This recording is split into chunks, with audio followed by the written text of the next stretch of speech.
Yes bwana, klabu ya Simba imekamilisha usajili wa awali wa mshambuliaji raia wa Ivory Coast Mofose Treza Kaliduora akitokea kwenye klabu ya Marumo Gallants inayoshiriki ligi kuu ya pale Afrika ya Kusini. Katika maandalizi ya dirisha kubwa la usajili la mwishoni mwa msimu, klabu ya Simba imekwisha anza mabalaa yao huko. Na kwa mujibu wa taarifa inasema ya kwamba klabu ya Simba tayari imefikia makubaliano ya kumsajili nyota huyo mwenye umri wa miaka 27 huku taratibu zote muhimu za usajili zikidaiwa kukamilika. Hata hivyo, mchezaji huyo anatarajiwa kujiunga rasmi na kikosi cha wekundu wa Msimbazi Simba mara baada tu ya msimu wa sasa kuweza kutamatika, yani msimu wa 2025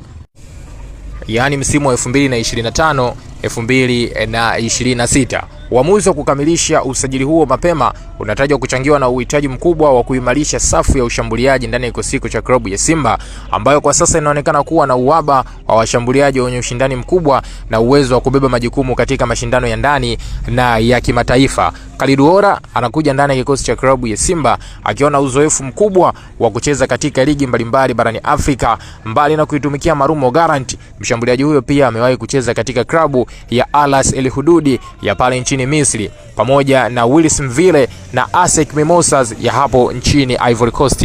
Nyota huyo anatajwa kuwa na uwezo wa kucheza katika nafasi zaidi ya moja katika safu ya ushambuliaji, akitumika kama winga au mshambuliaji wa kati. Anasifika kwa kasi, uwezo wa kupenya safu za ulinzi, pamoja na ubora wa kufunga na kutengeneza mabao. Taarifa kutoka ndani ya benchi la ufundi la Simba zinaeleza kuwa mchezaji huyo amekuwa akifuatiliwa kwa muda mrefu kabla ya kufikiwa kwa makubaliano, huku akionekana kuendana na mahitaji ya timu hiyo kuelekea msimu ujao. Una maoni gani mwana mchezo wangu kuhusiana na sajili hii mpya kikosi hiko cha klabu ya Simba ambayo nimekusogezea sasa hivi? Njoo tuandikie maoni yako kupitia sehemu hiyo hapo ya comment, na sisi tutakuja kuchat na wewe kupitia hapo, bila kusahau kulike, kushare, na jambo la muhimu kuliko yote cha kufanya sasa hivi hakikisha unakwenda kusubscribe channel yetu.